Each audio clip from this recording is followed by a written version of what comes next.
we used to schmooze, we used to fabring, we used to talk a lot. And to me, I saw in him how all Hasidus come together. In other words, he had Hasidus on a level where the fact that his father was this Rebbe and his grandfather that Rebbe, it was consistent with what we learn. He was very real in this way. And, periodically he would say, it's taka emes. Hasidus says, we have to kamoichem. He was a very politically correct Jew. And he would say, yeah, people who are not Hasidim, they don't have this Mesorah of Avos Yisrael like we have. This is how we would put it. So anyway, I missed last Sunday because of his Levaya. So I'm going to start today's Shia. I'll just tell you a couple of stories that I heard from him that are incredible. First of all, his father came to America. He was born in America. He was born in 1930 in America. He was 88 years old when he passed away.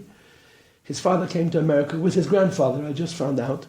His grandfather used to walk around in America literally with a mask on. He stayed for about 10 months. He couldn't stand it. He went back to Europe. And he was killed by the Nazis in the city of Domberov on an Erev Shabbos, Friday afternoon. And the Nazis took him out of the city. They dug a pit. I don't know who dug the pit. And the Domberov Rebbe with his chevre, woman called Shabbos, they sang, they danced, they sang, opened the pit. They even made Kiddush.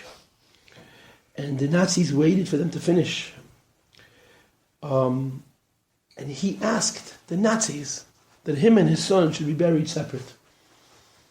Abazun de Grube, bury us separate from everybody else. And the Nazis said, oh, that's too much. And they mowed them all down. They buried them. And the two of them were kept outside the grave. How much benes? They mowed them down. You know how they would kill people? They covered them with earth. And when they finished with earth, they realized that the two of them, the father and the son, were left unburied. So they dug another pit and buried them separate. That's the story. That's a story. It's a story. It's an uncomfortable story because it's a story of death, but it's a story of Tzaddikim Poshet. A Yid said he wants to be buried separate, and the Nazis told him no, and then the Nazis buried him separate. That's a story which I think is... Who told us the story? Huh? Who was that? Last Sunday there was a Levaya. I missed last Sunday. There was a Yid in Crown Heights. His name was Rabbi Reuben, Chaim Reuben. He had a shul by the police station, across from the police station called Beis David Gershon. I davened there for many years. So I went to the Levaya. I spoke at the Levaya.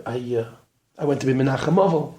This was his grandfather, his father's father. They came to America.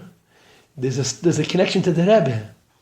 In Berlin, there was a Besmedrish, a Dumber of a Besmedrish, that belonged to Reuven's grandfather's brother. The Rebbe used to walk 2 miles every Shabbos, davening Dumber of a Besmedrish. And there were a whole bunch of shuls along the way. And the Rebbe used to dafke walk a great distance, davening, the whole time the Rebbe was in Berlin, upon him, at Lachayar, the Rebbe davened in the Dumber of a Besmedrish. So the first Shabbos he came in, this you could see in the Living Torah.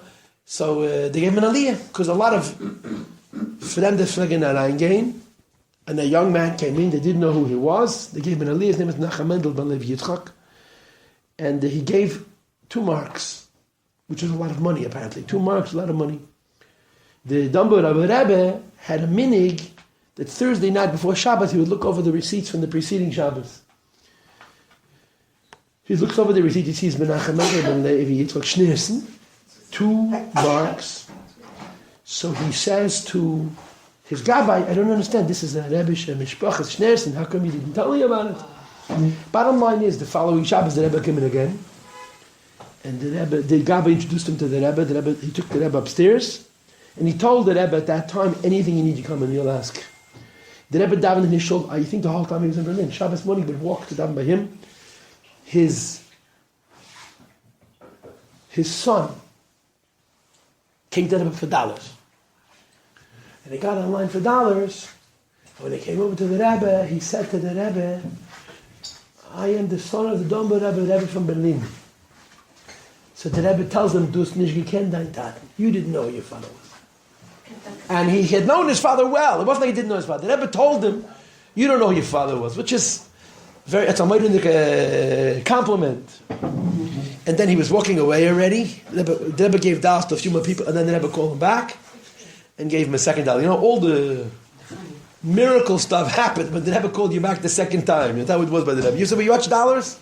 You walk away, the Rebbe calls you back, that's when all the good stuff occurs. Anyways, I just wanted to share. I have a lot to share. When he lost his father, when this Rabbi Reuben lost his father, the Rebbe sent him David Raskin to Menachem. David Raskin was his tenant. They lived in the same house on Montgomery Street. The Rebbe sent him David Raskin to Menachem with a message. I've told this to you before. And the message was that any time a Yid does a mitzvah, he has to do it with their simcha. And sitting shiva is a mitzvah. What kind of mitzvah sitting shiva? It's avelos. In other words, shiva is not a mitzvah, it's an allowance. You're allowed to be sad for 7 days. That's really how it works out from a halachic point of view. The mitzvah of shiva is tshuva. You're sitting shiva, you're supposed to do tshuva, and tshuva daf tam der simcha. The Rebbe said, you do a mitzvah, do it with simcha. How do you do tshuva with simcha? The Rebbe made tshuva into a simcha-dika thing, which is so hard to understand in any case. Yeah, but whenever you do tshuva, the idea of simcha is a mitzvah to be sad. Huh? It's a mitzvah to be sad. It's a mitzvah to be sad? You're allowed to be sad. You're allowed to be sad. You're allowed to be sad. A mitzvah. There's no such, it doesn't say in the Pasuk, va'avalto. The Minaraisa is a ninus, which is only a day. With the Rabbanon, there's a shiva. But it's an allowance. It's not a mitzvah, it's an allowance. Meg zayin novel. That's how the Rebbe described it. The Rebbe said about himself, at the end of Shloshim, Taylor says, stop being sad, and I don't want to stop being sad.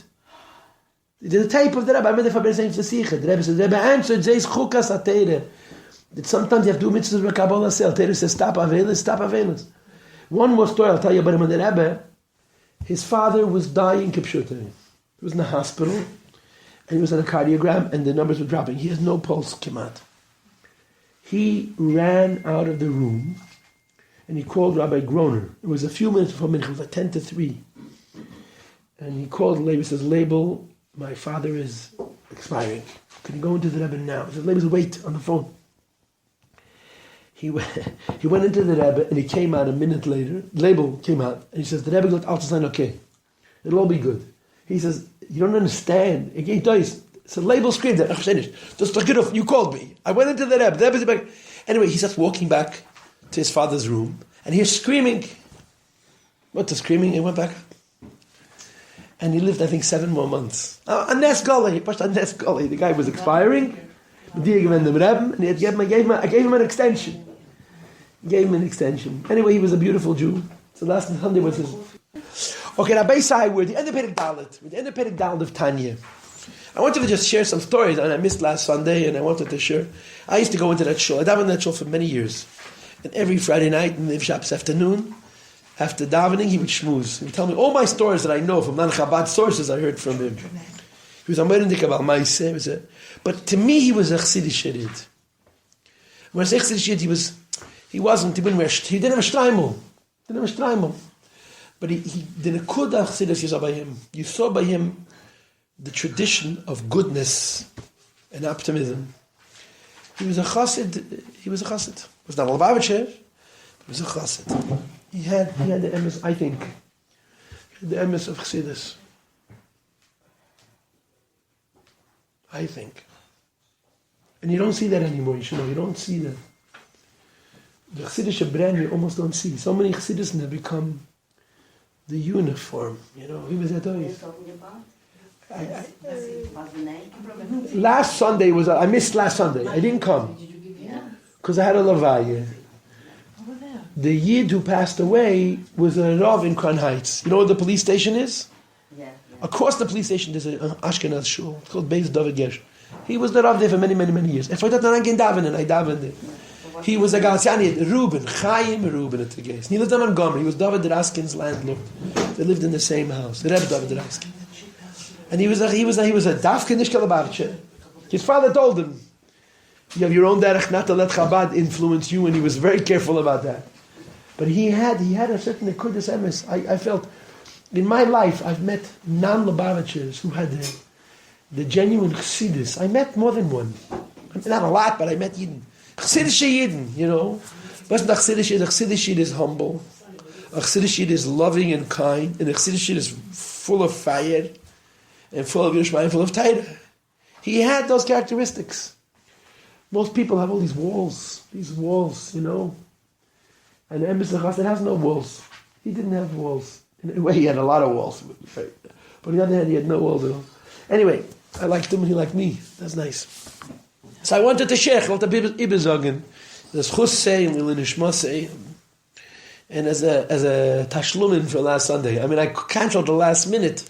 People don't even notice that they're going to die, you understand? It doesn't work that way. Something you get 6 weeks in advance. It doesn't work that way. Okay, now, Rabbi said, we're at the very end of Perek Dalet. Okay, very, very end of Perek Dalet. Let me tell you what's going to happen. At least I'm presenting it to you, okay? We've been sitting here for a long time on the idea of Torah mitzvahs. What are Torah mitzvahs? In Torah mitzvahs, a Yid has a revealed connection to Hashem. Remember, a Yid is a piece of the Eibishter. A Yid is a shtik Eibishter.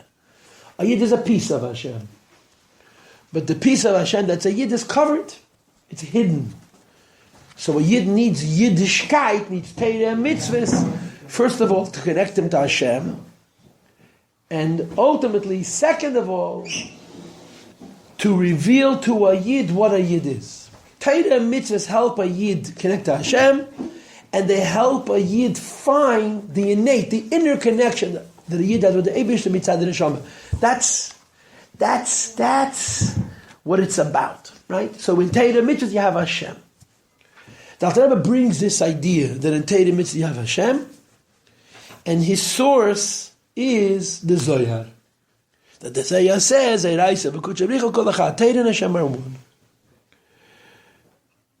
so I said this many times throughout these couple of months that we've been learning this piece, that in Tanya later, in Perek Chav Gimel, chapter 23, the Alter Rebbe is going to separate between mitzvahs and Torah. And he's going to say that mitzvahs are like the limbs of Alakus. The Ivorim of the king, the limbs of the Eibishter. And Torah is like the Eibishter himself. He's going to make Torah mitzvahs into the equivalent of a guf and a neshama. He's going to separate that through mitzvahs you have one kind of connection to a Torah different connection. But in our Perek Dalet, in chapter 4, the Alter Rebbe was very careful. Agreisa choshev agast. In our Perek Dalet, the Alter Rebbe made no such distinctions. So throughout Perek Dalet, so far in the Perek, we didn't make any separation Torah mitzvahs. We said through Torah you're connected to Hashem, through mitzvahs you're connected to Hashem. Torah is a piece of Hashem, mitzvahs are a piece of Hashem. No distinction was drawn between Torah and mitzvahs. In the next Perek Hey, the Alter Rebbe is going to start speaking about Torah. In other words, even though both Torah and mitzvahs connect to Yid HaKadosh Baruch Hu, even though in general Torah and mitzvahs both connect to Hashem, there's advantages of Torah over mitzvahs. What's going to be the advantage of Torah over mitzvahs? I'm going to say it to you in the language which is most comfortable for me. The language is going to be that we're going to have two ideas. One idea is called lavush. Lavush means a garment. And the other idea is called mazon. Mazon is food. So far in our learning, we've made no distinctions. I've been very careful to religiously avoid going into any differences. Torah connects to Hashem, mitzvahs connects to Hashem, period. Beginning now, we're going to start drawing a distinction. Mitzvahs connected to Hashem like a garment. Torah connects to Hashem like food. But the truth is, Torah is also a mitzvah. So if Torah is Torah plus a mitzvah, that means it's both food and a garment. You understand? It's both food and a garment. And this is where the distinction is going to start developing. In the next Perek, we're going to focus on Torah, but the nature of the diversion or divergence is going to be that until now we didn't separate. Now we're going to separate mitzvahs alavush and Torah is mazon. Okay, so I'm going to start the same place I started last week, which was. I'm going to start where we started 2 weeks ago, V'afsha Torah, which is 7 lines on end of Perek Dalet, which is on page Tes Amud Aleph, which is page 17. V'afsha Torah on the slabs of Dvarim Gashmiyim, Tachtenim Gashmiyim. Torah, Perek Dalet here, it's over to here, yeah. Torah is connected to physical things. So that the Rebbe says, this is Kimachabek Es HaMelech Derech Moshe. Someone who embraces the king, for example. She'ein hefresh, there's no distinction. B'mailas his karvusei dvekusei b'melech, in the level of his closeness and oneness with the king, when he embraces him, Bain, whether Mechapka he embraces him, Kishu Lavush Lavush Echad, as he wears one layer of clothes, Bain, or if he's embracing him, Kishu Lavush Kamal Lavush, wearing many clothes. Why? It makes no difference. Bottom line is, inside the garments, you have, inside the Lavushim, inside the garments, you have the king, so whether you're wearing one shirt or 10 shirts makes no difference. And of course, the nimshal is, mitzvahs are a garment, they're a representation, they're a goof, inside which you have the Eibishter. The fact that it's a physical garment doesn't make any difference. The Eibishter is inside mitzvahs. Okay? V'chein, as well as im HaMelech mechap koi. Not only he's hugging the king, but the king hugs him back. Nu, Gam shehi milubeshes teich malbushav, even though he is wearing his clothes, nevertheless the king is embracing him. Kamesha Kosev, as the pasuk says, v'yemine techapkeni, the right hand of Hashem embraces me. In other words, not I'm embracing the king, but the king is embracing me. Shia Torah. This is an allusion to the Torah, Shenitna Mimin, which was given to Eibish's right hand. She bechinas Chesed Umayim, which is the idea of kindness and water. So in this metaphor here, you have two things. You're hugging the king, and the king is hugging you. If you're hugging the king, and the king is hugging you, the king is inside and you're outside. If the king is hugging you, the king is outside, and you're inside. Mm-hmm. So the mashpiyim try to learn that in this duality, that in the fact that the Rebbe brings both of these ways, that you're hugging the king and the king is hugging you, this is a precursor, it's an introduction to what we're going to have in the next Pedic. Although, if you think about it, it's a little bit backwards, because mitzvahs are the king hugging you, and Torah is you hugging the king, and here the form is you hugging the king is mitzvahs, the king hugging you. He calls it the Eibishter's right hand, which is Inyan HaTorah.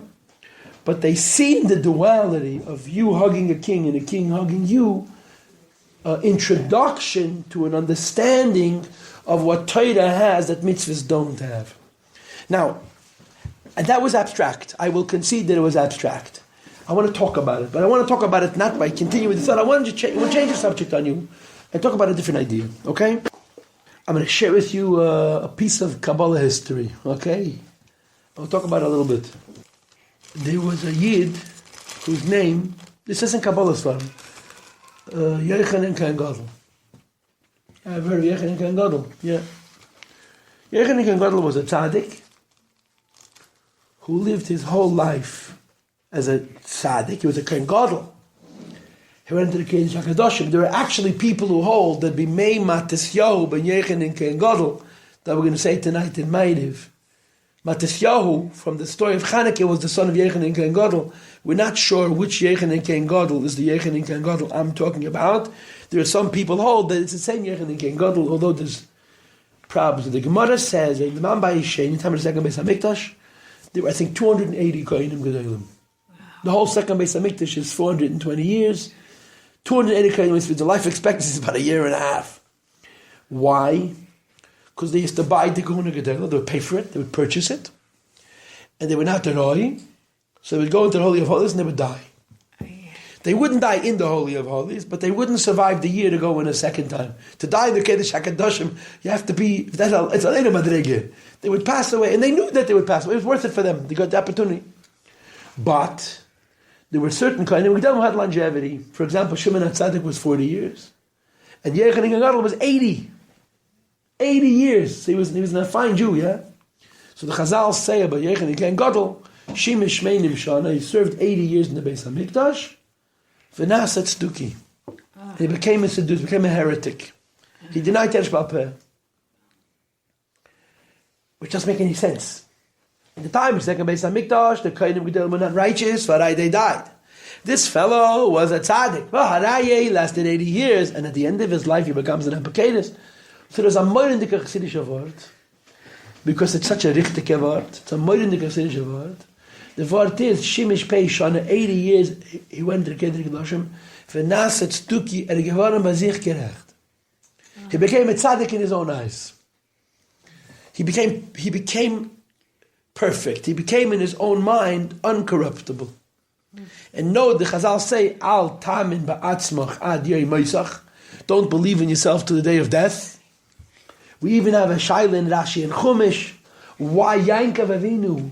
It's miyachet shmei al aviv b'chayav. He says, okay, Yitzchak, when Yitzchak Avinu was still alive.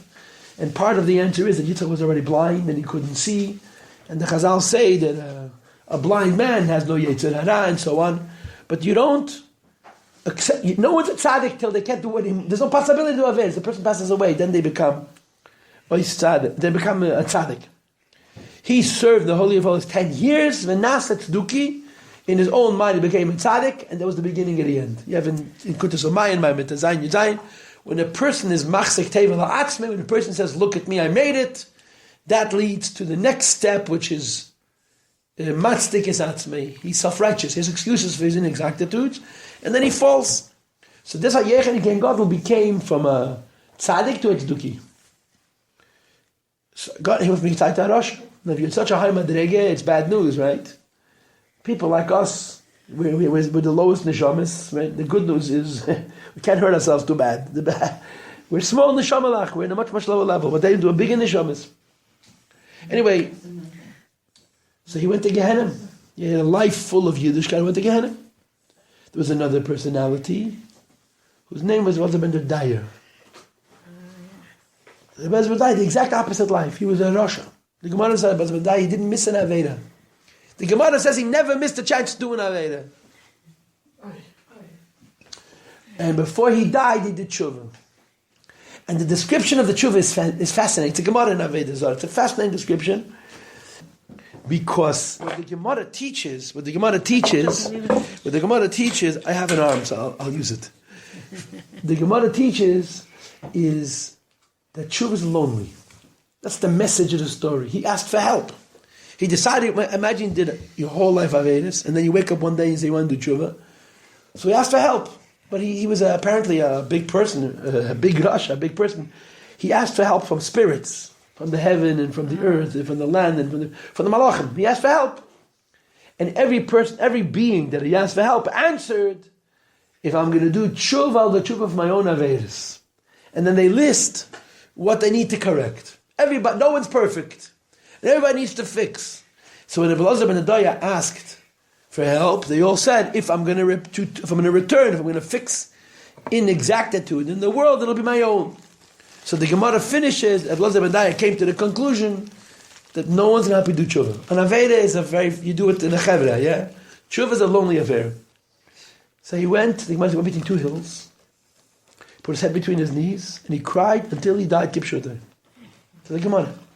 Elazar ben Adaya cried until he died kipshuter. And the Gemara says that when he passed away, a baskel, a voice came out of heaven and said, Reb, Elazar ben Adaya, with the Reb, Ben El Mabba. The Elazar ben Adaya is a chelik in El Mabba. So the Gemara continues, Bocha, Rebbe, V'yomer Rabbeinu HaKadosh started to cry. And he said, Yesh mi shekeina lama b'shah achas. Rabbeinu HaKadosh cried and he said, a person can acquire El Mabba in an hour. A person does Avedis his whole life. His whole life. And in 1 hour, he got El Mabba.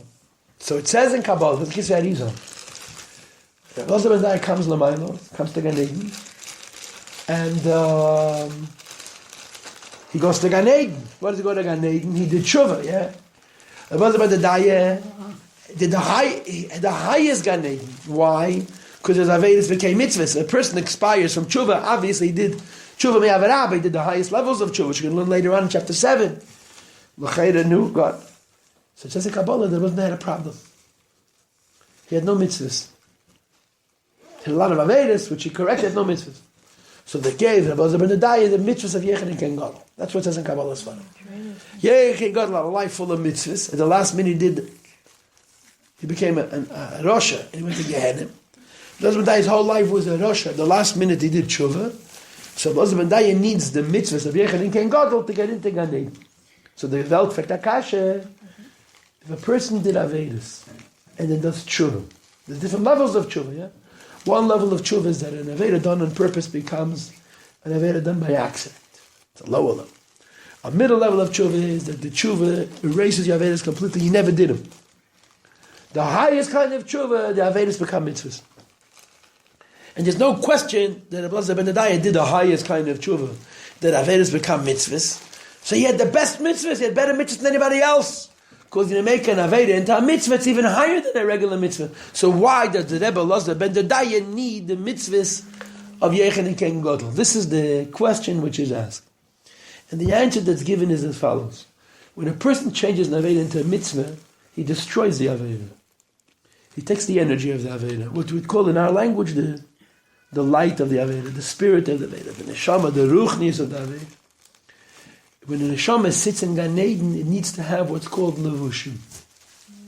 Clothes, garments, reflectors. Why? Because the Torah and mitzvahs that we do during our lifetime is deposited in what's called the Beis HaMikdash.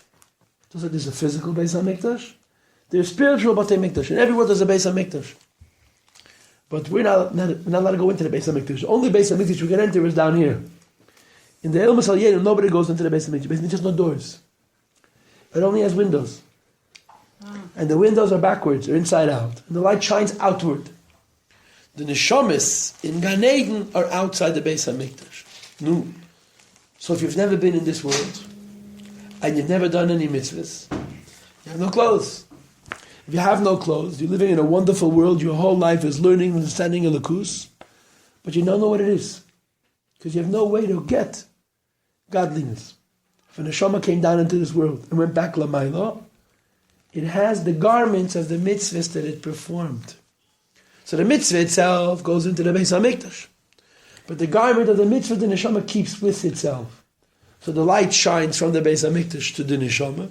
And based on how many garments the neshama has, that's how much of the godly light that's shining from the Gan Eden, from the Beis HaMikdash, in that world of Gan Eden where that neshama lives, and reaches that neshama. So if you have a person that did many Avedas, and then he did tshuva on the highest level, the Avedas became mitzvahs, he's entitled to a lot of light. But he doesn't have the conductors, you understand? He doesn't have the levushim, doesn't have the garments to bring that light to himself. So this is why Rabbi Elazar Ben Adaya needed to take the mitzvahs of Yechen and Ken Gadol. The energy of the mitzvah, the spirit of the mitzvah was his own. He did tshuva. When you do tshuva, the Avedas become mitzvahs. The Avedas become mitzvahs. There's an enormous amount of divine light which is released, which is yours, l'mayling Gan Eden, but you need to have a way of conducting it. That's one of the aspects. It's not all, but it's one of the aspects. So this is one of the aspects of mitzvahs. When it says that mitzvahs are garments, or levushim, it means that it wraps a person, it surrounds a person. In Gan Eden, it means that because of the levushim that we're wearing, we're able to experience the godliness that comes from Gan Eden to us. This is one idea. Now, 2 weeks ago, when we learned last, I said something a little different, and I just want to repeat it again. It's not contradiction, it's a different aspect. I told you that in Yiddishkeit there's 3 levels. The lowest level of Yiddishkeit is called a hug, chibuk, a hug. The second level of Yiddishkeit is called nishuk. Nishuk means a kiss. Okay? If someone has a phone that's making noise, you can turn off the noise, turn off the sound, like I just did. Yeah? And the highest level of Yiddishkeit is called dvekes rucha barucha, the joining of 2 spirits. So the neshama of a yid and the neshama of a lakos become one. In general, we say this. The hug is mitzvahs, the kiss is Torah, and the joining of a spirit. And a spirit, this is called pnimiyas HaTorah, the neshama of Torah. That's basically how it works. So you do a mitzvah, you're hugging Hashem, or Hashem is hugging you. What does that mean? Your relationship with the Eibishter is like a lavush, like a garment. You wrap yourself in it. It defines you. It protects you. And through it, you bring the light of Elokus to yourself. This is what mitzvahs are. Okay? Torah is deeper. When Yid learns Torah, it's like kissing the Eibishter. In other words, there's a meeting, a pnimiyas dikamid Yid and the Eibishter, which is what we're going to be learning momentarily. So again, the way the Mashpiyim teach it, that in the last 7 lines of Perek Dalet, by the Alter Rebbe bringing 2 mishalim, you're hugging the king and the king is hugging you, it's a remez, it's a hint to what we're going to be learning in the beginning of Perek Hey, although there's a difference it's in a sense, it's arguably backwards, but the idea that the Alter Rebbe brings both of these ideas is an introduction to how we're going to be start learning Perek Hey. So I don't want to waste any time. I want to start Perek Hey. Okay, let's start the next Perek. Perek Hey.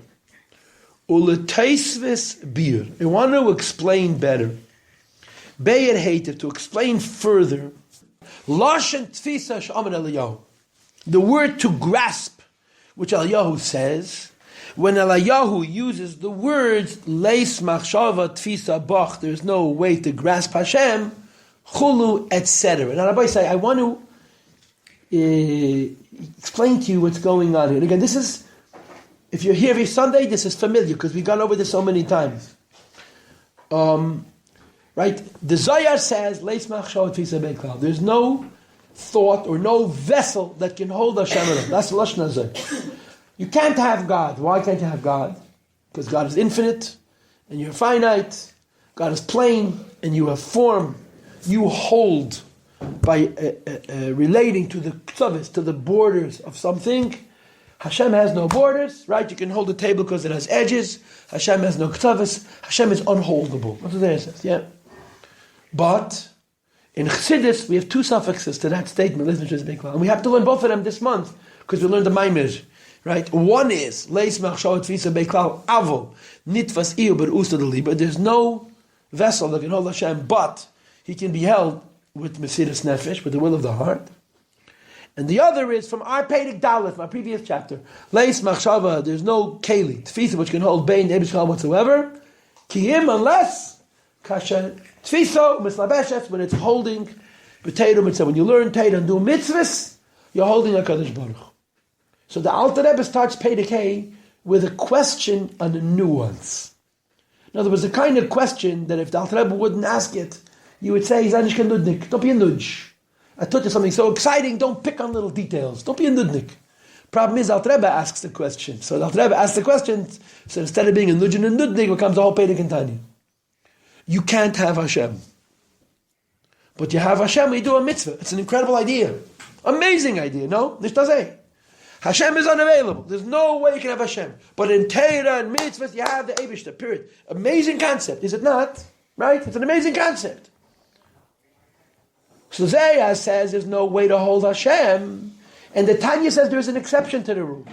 Even though the Zayah says there's no way to hold Hashem, I will tell you a way that you could. How could you hold Hashem? By learning Torah and doing mitzvahs. So the Alter Rebbe says, wait, Havakash. I hear what you're saying.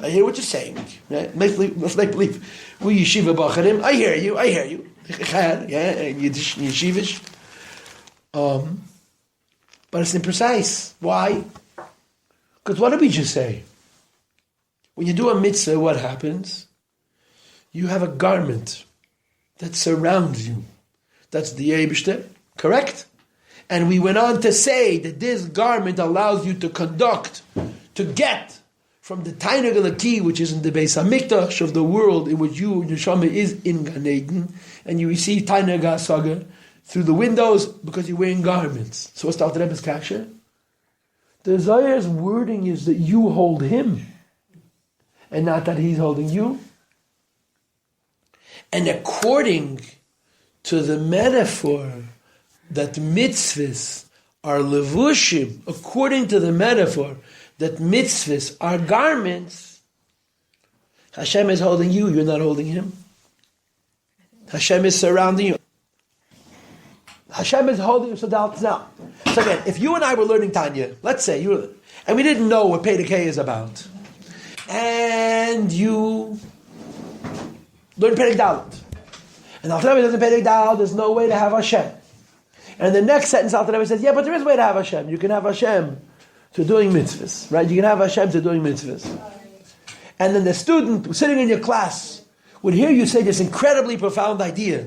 You can have Hashem through a mitzvah. And one of the kids in the back would say, yeah, Rebbe, but you're not holding Hashem, it's always holding you. What would you do to that student? Don't nudge. You just learned something great idea. You're picking on the words, the words. But everything is b'diuk. Everything is precise.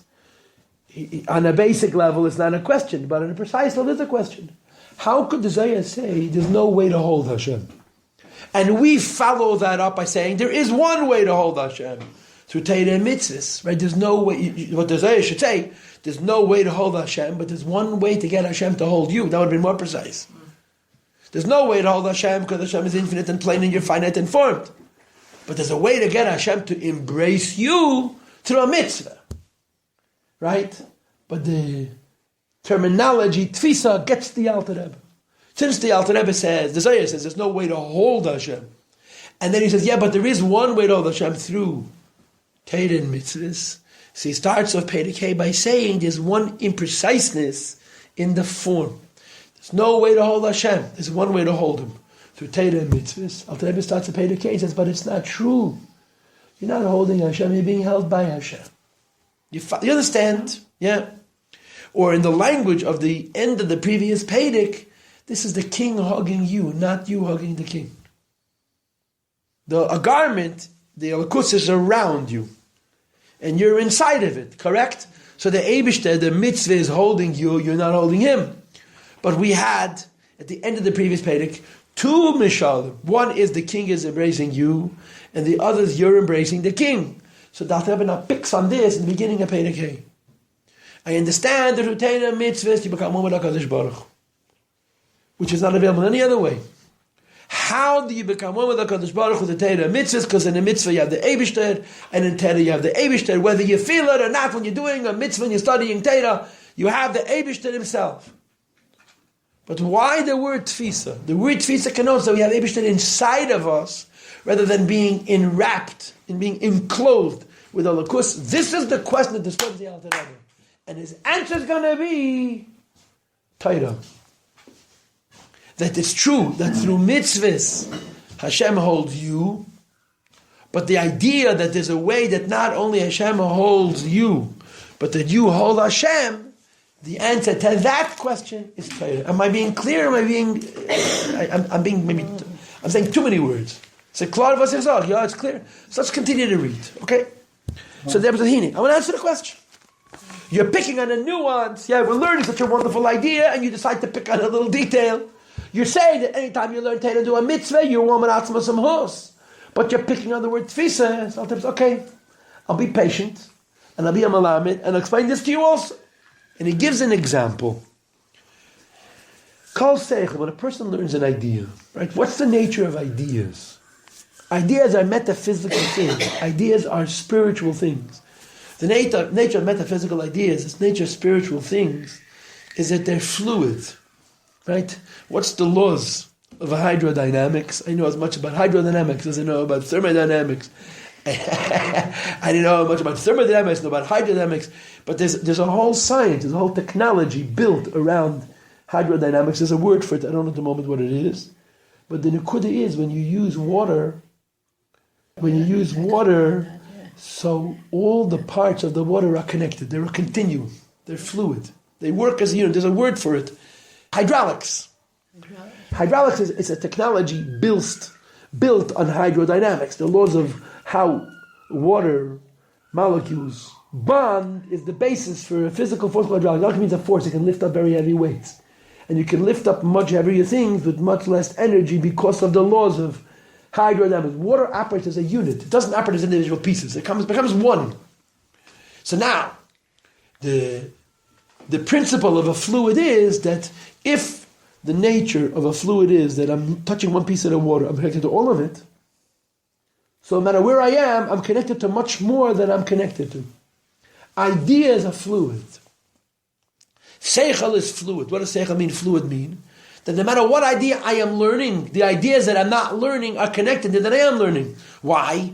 Because it's like dominoes. One idea comes from an earlier idea and it brings the second idea. That's the nature of ideas, yeah? Things are separate. A chair and a chair are separate. But the logic behind the creation of the first chair and the logic behind the creation of the second chair or the creation of the table or the creation of the armoire is the same principle. So the ideas are fluid. So b'meila, anytime you learn anything, this is what you learn and what you're going to learn.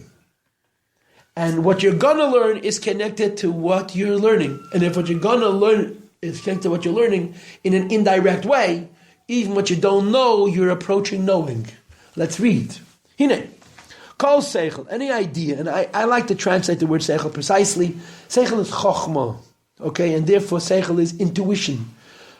Every intellectual intuition as a noun. Okay, not as a verb but as a noun. Kisha maskil umasik. Now these are verbs. When one intuits, umasik and reaches, that's bina, right? So maskil would be chokhmah, masik would be bina. Besichle in one's mind, ezem muskel, some kind of an idea, which is an intellectual intuition, which later becomes an intellectual thoroughness, intellectual concept in bina. Hare, the fact is as follows. You know that in Hebrew the word hare is totally redundant. Hare is like hine. Okay, it's a form. So I translate the word hare as emphasis. That's the only translation. If you have a better translation, give it to me. In Yiddish, hare is doch. I have no idea what doch means, but that's the translation of hare. Hare means emphasis. Haseichel, the human mind, tefeses hamuskal, envelops that intuition and that idea, umakife besichle, and embraces it in his mind, in his intellect. You're learning. And the nature of your learning is that you have two ways of having information. You got it from somebody else, or you figure it out yourself. If you got it from somebody else, they did all the work and they're just spoon-feeding it to you.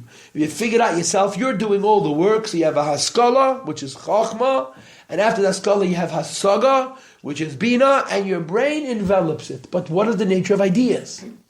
That all ideas are interconnected, you see? And all they're interconnected, there's what you know and what you don't know, so he continues. Vahamuskal, but the same idea, that same intuition, I have to keep reading. Vahamuskal, the same intuition, nitfas umukaf, is grasped and enveloped, umulubish, and revealed b'teich haseichel, within the mind, she sigei ve'eskila. And here it's backwards. Hisigei means bina, and eskila means chokhmah, right?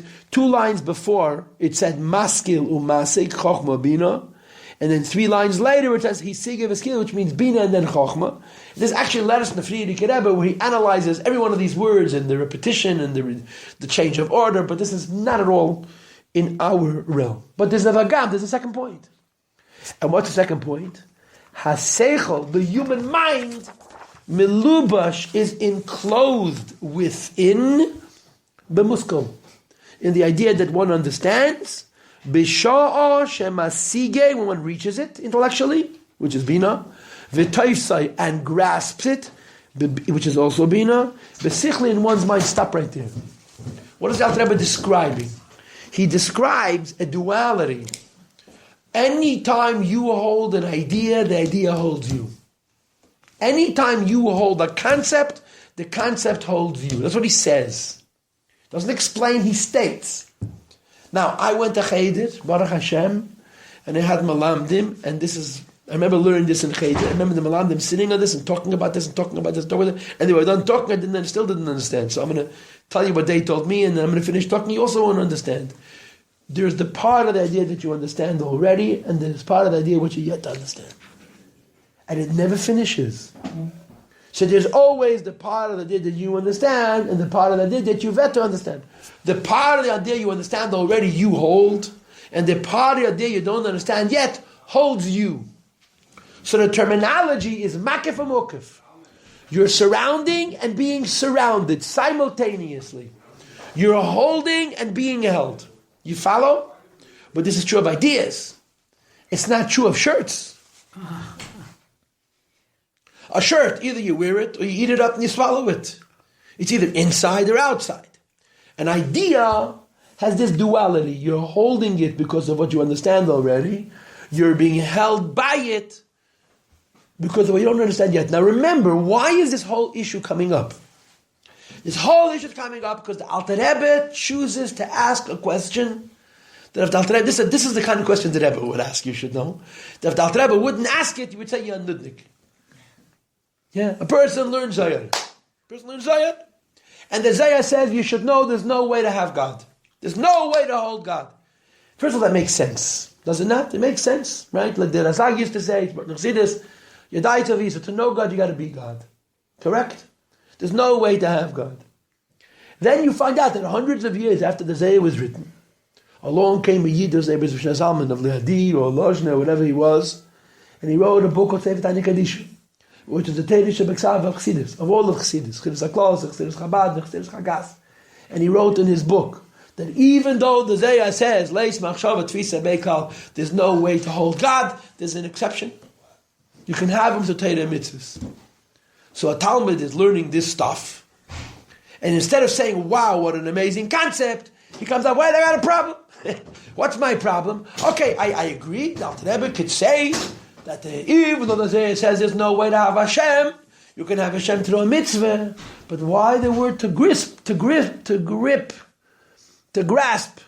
You're not holding, you're only being held. So someone tells us an amazing idea, and what do you walk away with? A kasha. So in this case, the Alter Rebbe anticipates the nudniks, and he answers the question. But chas v'shalom, I'm being sarcastic. The Alter Rebbe is answering the question because it's a good question. The truth of the matter is every question is a good question. The nudniks kasha, if you cannot show him that it's wrong, also kasha. But everything at a time and a place, Maybe it's a good kasha, but you don't have to ask it now. Mitten shir. So Alter Rebbe does that here. Because Alter Rebbe wants to teach us the even deeper. Not only can you have Hashem in a mitzvah, you can ingest Hashem in a mitzvah. Which is a deeper chiddush. And that's the difference between Perek Daled and Perek Hey. In Perek Daled, Alter Rebbe introduced us to the idea Nitwas iyu b'teiro mitzvah tfiso masabeshes behen b'teiro mitzvah that in teiro mitzvah can have Hashem, and in Perek Hey he says even more. Not only can you have Hashem, you can have Hashem internally. So the choice of words tfisa, where the Zayah says leis tfisa, you can't hold him, and the Alter Rebbe reverses and said is tfisa, there is a way to hold him through teiro and mitzvahs, is exactly precise. So again, if the Alter Rebbe wouldn't ask the question, we would get all upset at the guy asking the question. But when the Alter Rebbe asks the question and creates a whole new pain, the guy say, it's a God ananda gishmak. And what is it? It's the idea that I told you in the introduction, that mitzvahs are called levushim, garments. Torah is called food. Garments protect you, they present you, they give you honor, garments serve a lot of purposes, and they bring the light to you. Correct? But the garments never change. They're only around you. Torah is food. In addition to you being held by Torah and mitzvahs, you are holding Torah and mitzvah. And the mashal that he chooses to use to illustrate it is an idea. Advar seichel. Any idea in seichel you learn is connected to all other ideas. Like I said to you before, ideas are ruchnius, they're fluid. So whatever you understand, there's the part you understand already, there's the part that you're yet to understand, the part you understand already. You're typhus, you hold, the part that you've yet to understand is holding you. Questions or comments? You're saying that the holy I really hope I'm not saying. You're only occurring through Torah. Right. That's going to be the point of this Perek. It's only through Torah, not through mitzvahs. I want to make this very clear. If I'm saying it's not worth wasting your time with, hopefully I'm teaching you what the Alter Rebbe is saying. You understand? The Alter Rebbe is saying is das a gute Sache. Man erzählt am meisten in Tzemach Tzedek. Nein, mit den Alten Rebben. The same story Tzemach Tzedek also. It's the Ma'aser Tzemach Tzedek and the Rebbe Rashab. The Rebbe Rashab was a little boy. Tzemach Tzedek was a big masmid and he wanted to learn, and the Chassidim kept on bothering him. So he looks out the window and he sees the Chassidim. So he turns to the Tzemach Tzedek and he says, the Rebbe Rashab was willing. What do the Chassidim want from me? So the Rebbe Rashab says, hey, they will Torah. They want the Torah. So the Tzemach Tzedek says, the Torah is the Meibishtens. Torah is a mind, Hashem. Why have to come to me? So the Rebbe Rashab said to his grandfather, Zayde, Zog ze as du hast nicht kein Torah, wenn sie von dir lernt leif. Zayde, tell them that you don't have any Torah, you're blaming it on God, they'll run away from you. But there's a story with the Alter Rebbe also, a different Maise. With the Tzemach Tzedek. By my mistake, I had beide Maises. Tzemach Tzedek was a little boy. And the Chassidim came to the Alter Rebbe, and the Alter Rebbe said, Mendel, was willen sie von mir?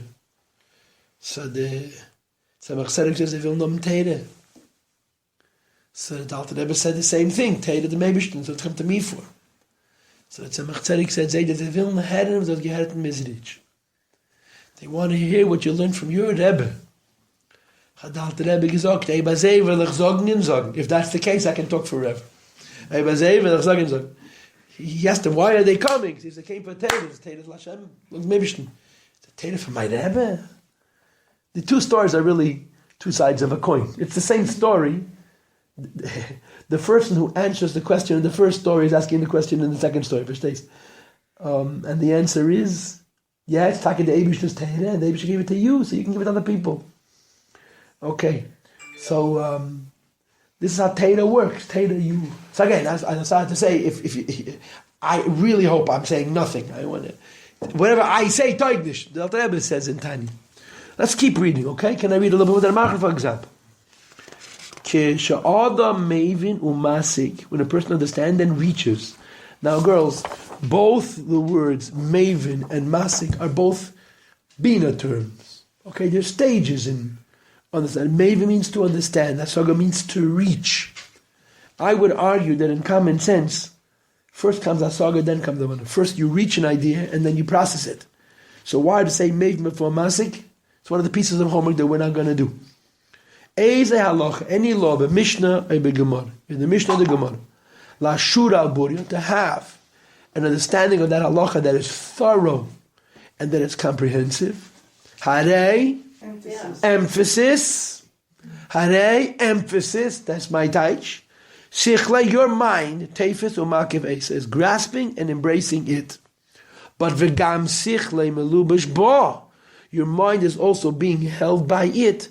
As you learn what you know, you hold, and what you're to come to know later holds you.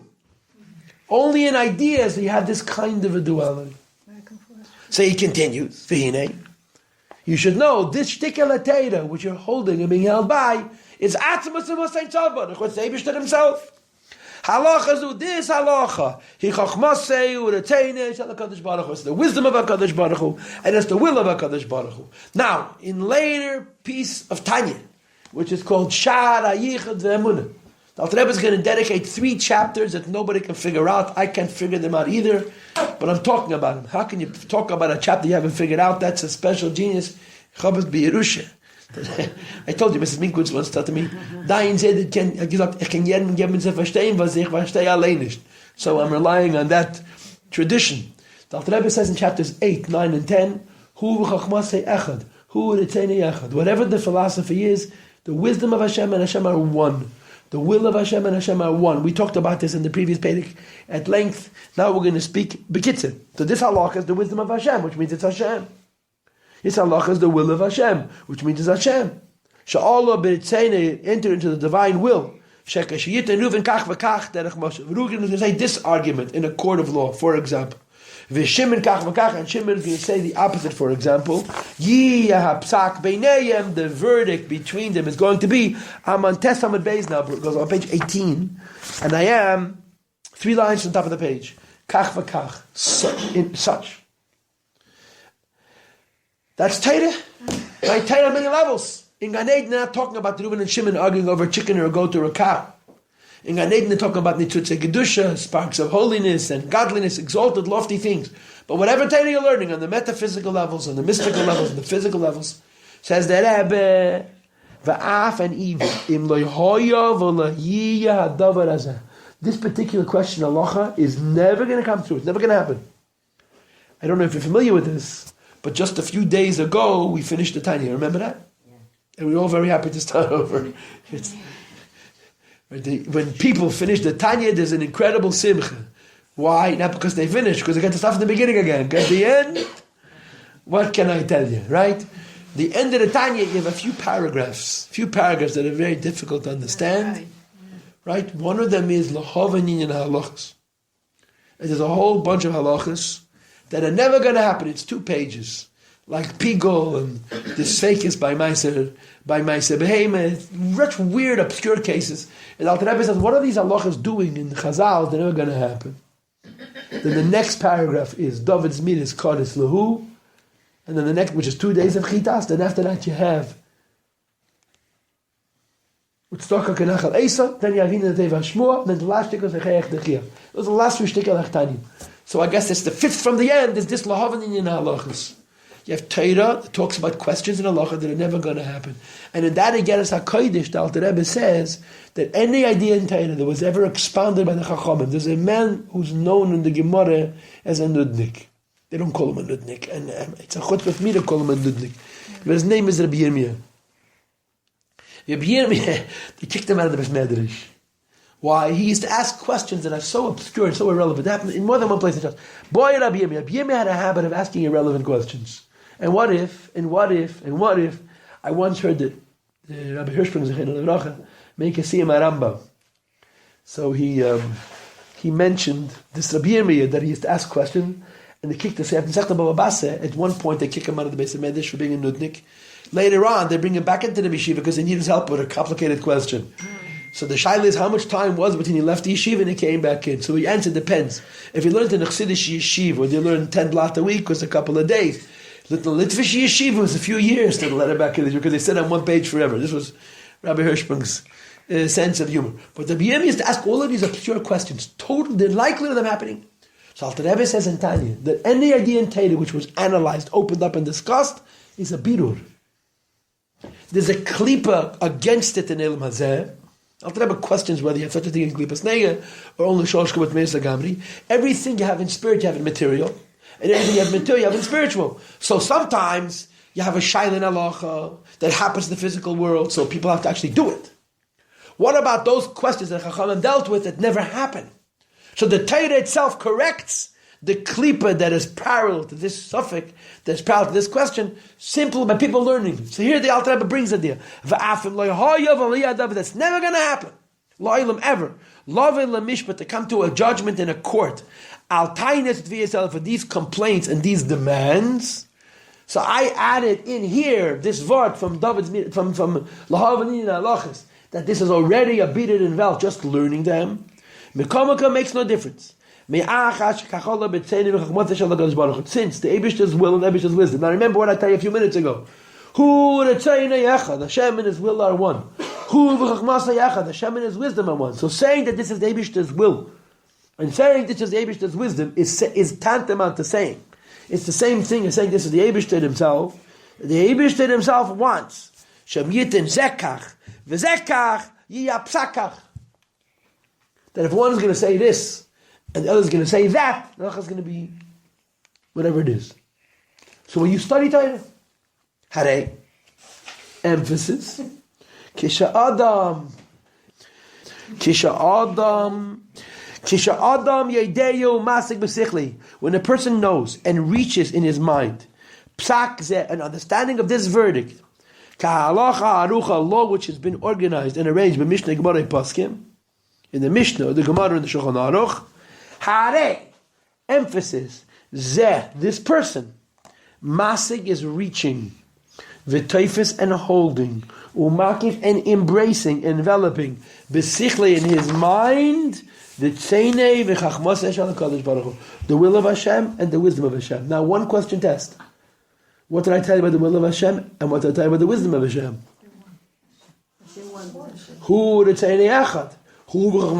Hashem is one with His will. Hashem is one with His wisdom. So if you're holding the wisdom of Hashem and you hold the will of Hashem, you are holding Hashem. The leis machshava tfisa be. Now the word tfisa is precise.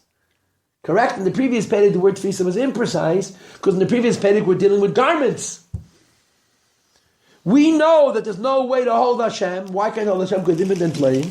But since Hashem is in His wisdom and Hashem is in His will and the Torah is His wisdom and His will, so the idea that nobody can hold Him, nor can you hold His wisdom and His will, because if you can't hold Him, you can't hold His wisdom and His will because they're synonymous, they're the same thing. Says Rebbe Kim, it is an exception. What's the exception? When they are enveloped, garmented in the halachas aruchas lefanenu, in the laws which are arranged before us, and as you study that halacha, and you understand that halacha, you are holding Hashem. You are holding Hashem. But then it concludes with the other side of the coin. That not only you're holding Hashem, but you're being held by Hashem. When you understand the concept of Torah, you're holding God, and God is simultaneously holding you. Why? Because the nature of Torah is fluid. What's the nature of a fluid? That it's all connected. So you're holding by one shtickle. The piece that you've already grasped, you are makif, and what you haven't grasped yet is makif you. And then you have famous words. You know why these words are famous? Because the Rebbe said it 1,000 times. Beli guzma. 10,000 times. Efshe beli guzma. 100,000 times. Mistama guzma. 1,000,000 times. For sure a guzma. The Rebbe repeated this over and over again. He says, V'hu. And this phenomena of holding and being held is yichud nifla. It's a wondrous union. Shein yichud nifla. Shein yichud kamei. There's no union like it. But like erke, not in its measure, nimta that can be found kalalol bagashmias on the physical level. Liyes lachodim em yuchodim mamish. The two things should become one mamish, mikol sad upina from every side and from every angle. In Torah, there's a union that's no other equal, because usually either you're held or being or holding. In other words, if you're bigger than your item, you hold it. If the item is bigger than you, it holds you. Here we have a phenomena of both. And there's no such union like it in Gashmias. Now, we've spent a lot of time on this Shir. We've covered, I think, a lot of good ground. And I feel like I taught you the Tanya, forgive me, better than my teachers taught it to me. By doing this whole spiel with you about the Nudnik and Tfisa, you understand clearly what Alter Rebbe is doing. But we'll go back to this next week in Mitzvah Hashem. Okay, we'll review it and we'll continue.